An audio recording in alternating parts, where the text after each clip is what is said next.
Welcome to Disneyland, USA. This was all a Disney dream a dozen years ago, a far-out project that was totally unproved. Today, 60 million people have come here from every state in America and from almost every nation around the world. In Town Square on Main Street, many have paused to read the dedication plaque that symbolizes the warm and friendly spirit of Walt Disney's Magic Kingdom. To all who come to this happy place, welcome. Disneyland is your land. Here, age relives fond memories of the past. And here, youth may savor the challenge and promise of the future. Disneyland is dedicated to the ideals, the dreams, and the hard facts that have created America, with the hope that it will be a source of joy and inspiration to all the world. Disneyland grew out of Walt Disney's own feeling that an amusement park should offer more to the entire family. Here was no mere amusement park. Here was a whole new concept in entertainment. This was all a Disney dream a dozen years ago, a far-out project that was totally unproved. Today, 60 million people have come here from every state in America and from almost every nation around the world. In Town Square on Main Street, many have paused to read the dedication plaque that symbolizes the warm and friendly spirit of Walt Disney's Magic Kingdom. To all who come to this happy place, welcome. Disneyland is your land. Here, age relives fond memories of the past. And here, youth may savor the challenge and promise of the future. Disneyland is dedicated to the ideals, the dreams, and the hard facts that have created America, with the hope that it will be a source of joy and inspiration to all the world. Disneyland grew out of Walt Disney's own feeling that an amusement park should offer more to the entire family. Here was no mere amusement park. Here was a whole new concept in entertainment, where parents and children could have fun together. The touchstone of Disneyland's success has been its concern for people, a wholehearted dedication to the happiness of the people who visit here. Today, Disneyland has established standards of performance unsurpassed in all the world.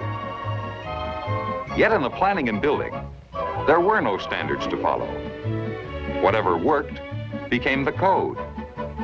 Whatever failed to meet the public need was changed, replaced by a better idea. People and vehicles are constantly in motion at Disneyland. Here, people travel aboard almost every method of transportation man has ever designed. Provocative new ideas, like the first monorail system in the Western Hemisphere, have demonstrated their potential in this practical proving ground. Disneyland vehicles have carried 340 million passengers in comfort and speed and have traveled more than 19 million miles in unequaled safety.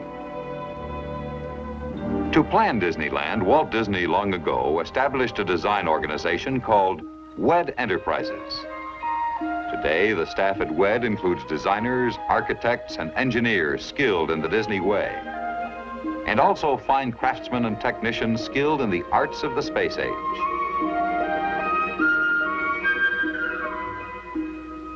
What WED does is called Imagineering, the blending of creative imagination with technical know-how. The talents of WED have gone to work outside Disneyland, too.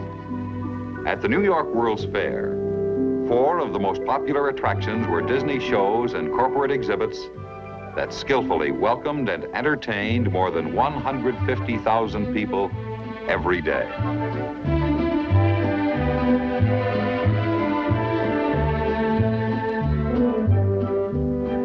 Tribute to the achievements of the Disney design staff has been paid by many highly respected planners and builders. Among them, James W. Rouse, developer of the new town of Columbia. In his keynote speech before the 1963 Urban Design Conference at Harvard University, Mr. Rouse said in part, quote, I hold a view that may be somewhat shocking to an audience as sophisticated as this, that the greatest piece of urban design in the United States today is Disneyland. If you think about Disneyland and think of its performance in relation to its purpose, its meaning to people, more than that, its meaning to the process of development, you will find it the outstanding piece of urban design in the United States. It took an area of activity, the amusement park, and lifted it to a standard so high in its performance, in its respect for people, in its functioning for people, that it really has become a brand new thing. It fulfills all the functions it set out to accomplish, unself-consciously, usefully, and profitably to its owners and developers. I find more to learn in the standards that have been set and in the goals that have been achieved in the development of Disneyland than in any other single piece of physical development in the country. End quote. Yesterday, Disneyland and the New York World's Fair. Tomorrow, a project so vast, it has already been called a whole new Disney World. And now, here is Walt Disney. Welcome to a little bit of Florida here in California. This is where the early planning is taking place for our so-called Disney World project. Now, the purpose of this film is to bring you up to date about some of the plans for Disney World. But before I go into any of the details, I want to say just a word about the site of our Florida project. As you can see on this map, we have a perfect location in Florida, almost in the very center of the state. In fact, we selected this site because it's so easy for tourists and Florida residents to get here by automobile. Now, in larger scale on this map, our Florida land is located partly in Orange County and Osceola County, between the cities of Orlando and Kissimmee. And the important thing is that the Disney World is located just a few miles from the crossing point of Interstate 4 and Sunshine State Parkway, Florida's major highways carrying motors east and west and north and south to the center of the state. The sketches and plans you will see today are simply a starting point, our first overall thinking about Disney World. Everything in this room may change time and time again as we move ahead. But the basic philosophy of what we're planning for Disney World is going to remain very much as it is right now.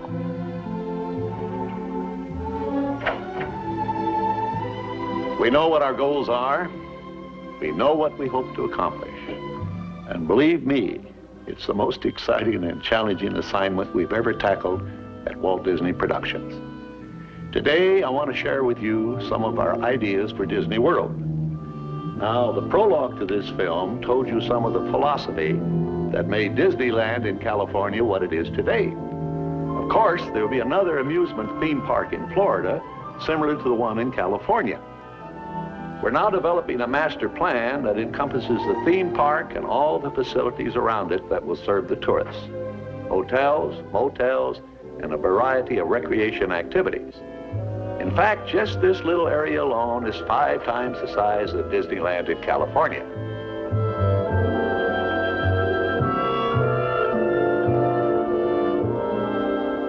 But as you can see on this master plan, the theme park and all the other tourist facilities fill just one small area of our enormous Florida project. According to this scale, I am 6 miles tall. Now that's 12 miles from here up to here, and the whole area encompasses 27,400 acres. That is 43 square miles, twice the size of the island of Manhattan. Now, the area we propose to develop is between the Reedy Creek Swamp and the Bonnet Creek Swamp. So one thing we don't need is a fence to protect us from trespassers. Here in Florida, we have something special we never enjoyed at Disneyland, the blessing of size. There's enough land here to hold all the ideas and plans we could possibly imagine. Right now, our plans include an airport of the future down here in Osceola County, an entrance complex where all visitors will enter Disney World. an industrial park area covering about 1,000 acres, and of course the theme park area way up here. And all these varied activities around the Disney World will be tied together by a high-speed, rapid transit system running almost the full length of the property. But the most exciting, by far the most important part of our Florida project, in fact, the heart of everything we'll be doing in Disney World, will be our experimental prototype city of tomorrow. We call it Epcot, spelled E.P.C.O.T, Experimental Prototype Community of Tomorrow. Here it is in larger scale.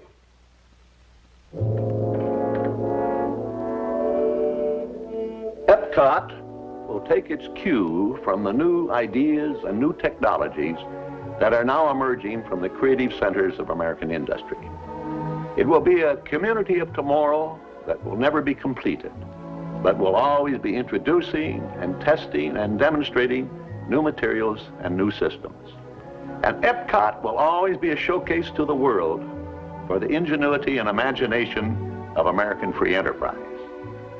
I don't believe there's a challenge anywhere in the world that's more important to people everywhere than finding solutions to the problems of our cities.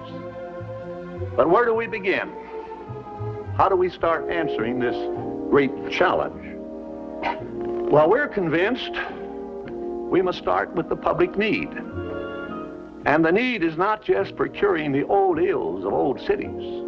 We think the need is for starting from scratch on virgin land and building a special kind of new community. So that's what Epcot is, an experimental prototype community that will always be in a state of becoming.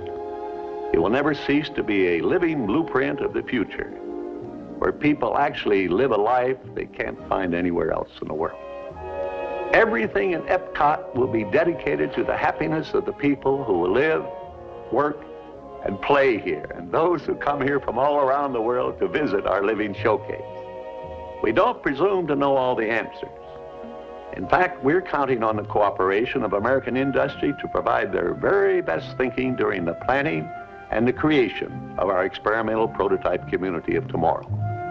And most important of all, when Epcot has become a reality and we find the need for technologies that don't even exist today, it's our hope that Epcot will stimulate American industry to develop new solutions that will meet the needs of people expressed right here in this experimental community.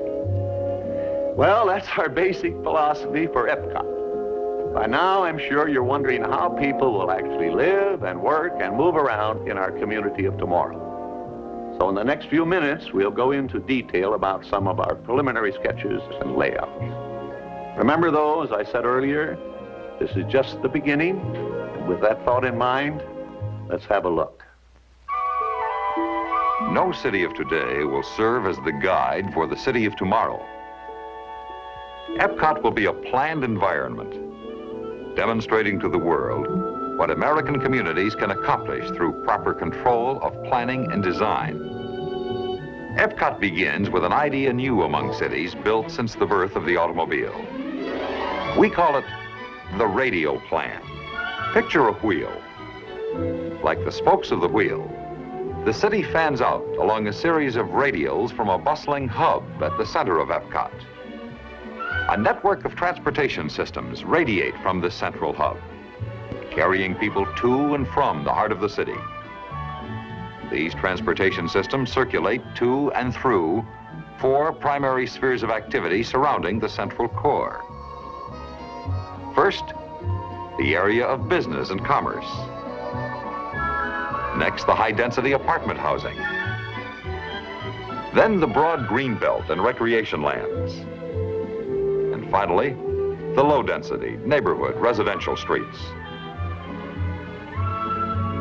Epcot's dynamic urban center will offer the excitement and variety of activities found only in metropolitan cities: cultural, social, business, and entertainment. Among its major features will be a cosmopolitan hotel and convention center, towering 30 or more stories. Shopping areas, where stores and whole streets recreate the character and adventure of places round the world. Theaters for dramatic and musical productions. Restaurants, and a variety of nightlife attractions. And a wide range of office buildings, some containing services required by Epcot's residents, but most of them designed especially to suit the local and regional needs of major corporations. But most important, this entire 50 acres of city streets and buildings will be completely enclosed. In this climate-controlled environment, shoppers and theater goers and people just out for a stroll will enjoy ideal weather conditions, protected day and night from rain, heat and cold, and humidity. Here the pedestrian will be king, free to walk and browse without fear of motorized vehicles. Only electric-powered vehicles will travel above the streets of Epcot's Central City. This towering hotel is the visual center of Epcot, the shining jewel at the center of the city. It will offer tourists and vacationers not only the most modern guest rooms and convention facilities, but also a 7-acre recreation deck located high above the pedestrian and shopping areas of the city. But hidden from view, directly beneath the hotel, is another kind of vital center, Epcot's transportation lobby. Although out of sight to hotel guests, this transportation terminal will play a key role in the City of Tomorrow's ability to meet the needs of both visitor and resident. Two separate but interconnecting transit systems will move people into and out of Epcot in speed, safety, and comfort through this central terminal. Both are electrically powered. The high-speed monorail for rapid transit over longer distances, and a concept new to the American city for shorter travel distances, the Wedway People Mover. Automobiles and trucks will not be barred from Epcot. In fact, a vast armada of vehicles will continuously flow through the heart of the community, traveling below the pedestrian level on roadways reserved for specific types of vehicles. Let's look at another view of Epcot's transportation hub and see how traffic flows through the heart of the city on 3 separate levels. At the bottom of the stack is the truck route, reserved for supply vehicles. Trucks will have easy access to all loading docks and service elevators for the delivery of commercial goods. The middle level is the automobile throughway, exclusively for cars. Adjacent to the roadway are parking areas for the convenience of hotel guests. For the motorist just driving through, no stoplight will ever slow the constant flow of traffic through the center of Epcot. But automobiles and freeways will not be Epcot's major way of entering and leaving the city. The transportation heartbeat of Epcot will be the 2 electric-powered systems, monorail and Wedway, that radiate to and from the transportation lobby. And the key system in this coordinated network will be the Wedway People Mover. The first People Mover installation is already in daily operation at Disneyland. On peak days, it carries nearly 40,000 passengers. The cars you see here are approximately 5/8 scale, considerably smaller than full-size passenger cars would be for city use. Epcot's People Mover is a silent, all-electric system that never stops running.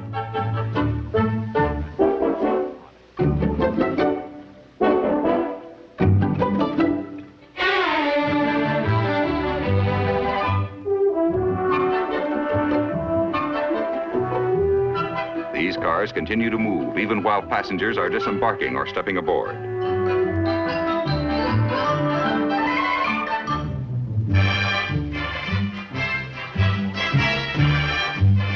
Power is supplied from a series of motors embedded in the track, completely independent of the cars. No single car can ever break down and cause a rush hour traffic jam in Epcot. Because the cars run continuously, there will be no waiting in stations for a Wedway People Mover. The next car is always ready.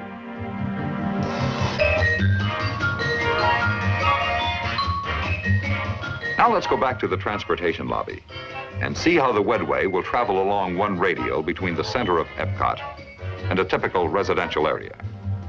Leaving the transportation lobby, the Wedway trains travel above the downtown streets.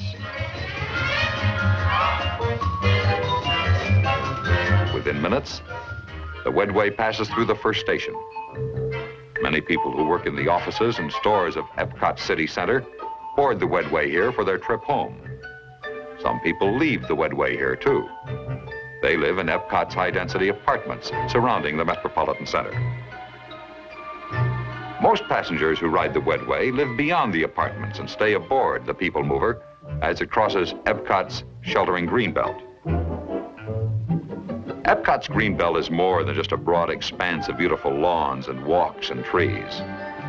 Here, too, are the community's varied recreational facilities. Its playgrounds for children, its churches, and its schools. Beyond the greenbelt are Epcot's neighborhood areas of single-family homes. This is one radial neighborhood. Here and throughout the community, residents returning from work or shopping will disembark from the Wedway at stations located conveniently just a few steps from where they live. The homes are located in a wide green area that provides light recreation activities for adults and play areas for children. Circulating through this area are footpaths reserved for pedestrians, electric carts, and bicycles. Children going to and from schools and playgrounds will use these paths, always completely safe and separated from the automobile. The resident leaving home in his automobile will drive down a street reserved for motor vehicles. He then enters a one-way road that circles the city center. This road carries the motorist onto the main thruway connecting Epcot with other points in Disney World and with Florida's nearby network of major highways. But most Epcot residents will drive their automobiles only on weekend pleasure trips. From all over the community, residents going to their jobs converge by Wedway on the center city. Many work downtown in offices, stores, and shops.